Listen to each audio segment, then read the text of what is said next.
Okay, so journal number 12, it's going to be from chapter 14 in the Grunland text. And it's, titled like divorce and remarriage or something like that. And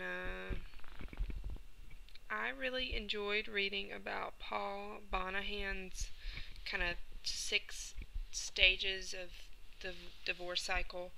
Um, and at first when I was reading, I didn't read real carefully, and I thought, oh, well, some of these seem like they overlap. And then I went back, and on page 286, sure enough, it says that he says, that while these are 6 different stages, most of them are overlapping and co-occurring at the same time. A lot of them, of course, I've heard of, the emotional part, the legal separation, the legal divorce. But there was one that I had never heard of, and that was called the psychic divorce. And I read up on it, and I guess it's kind of the psychological and the emotional part of the relationship that you're ending, and just having to deal with being away, separation from that. Because, people who are married, despite the fact that, maybe they want to get a divorce, I'm sure that there's still parts of themselves that love or care or enjoy certain parts of, the other person, their spouse or former spouse. And and it was interesting, the quote about one study found that 86% of divorced people still had some type of attachment to their spouse. And I don't think that that type of attachment is necessarily like, oh, well, this is my kid's dad, so we have to be apart. But, you know, the feelings kind of thing.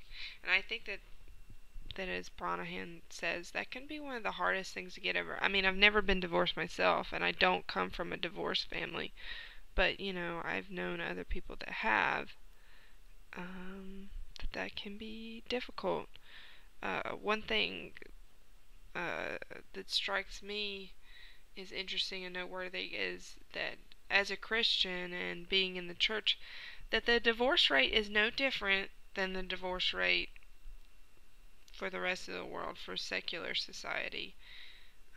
And it really saddens me because I think that marriage is such an important commitment and institution, and I feel like so many times that people don't put enough effort in and don't try hard enough to make their marriages work or last, and to work on their relationships. And I do feel like also that there are a lot of people that marry that shouldn't get married. I mean, just because you have a child together does not mean that you should necessarily get married, just for the sake of that child. I think definitely each person being a part of the child's life is important, and having, a good relationship for the sake of your child. But just getting married, I don't think is necessarily the answer. And as far as remarriage, it is interesting. The text says that even though there is all this divorce, in society, 2/3 of people that divorce do get remarried. I think the statistics show that men usually remarry faster than women.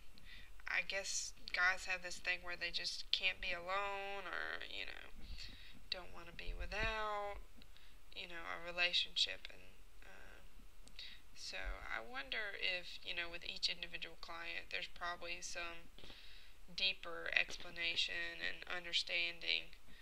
But seems like all these guys are rushing off to get married and whatnot.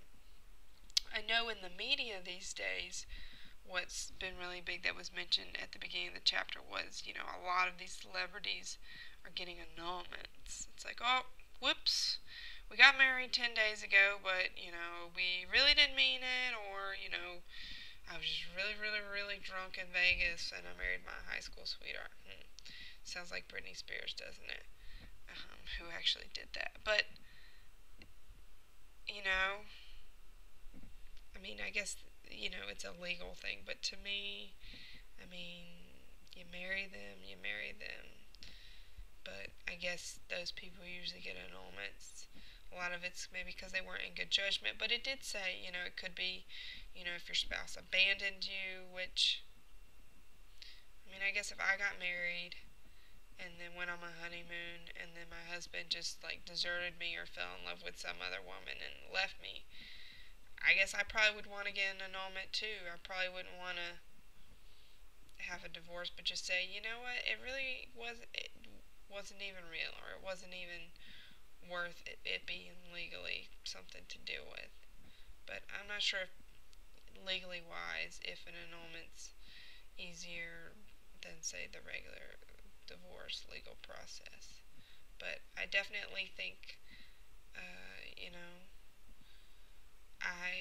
working with more and more clients who are going to be remarried and divorced and whatnot. So I do think that it's important for us in the counseling world to really stay up and relevant on the literature and how to best help this population. All right, well, that's all I have tonight.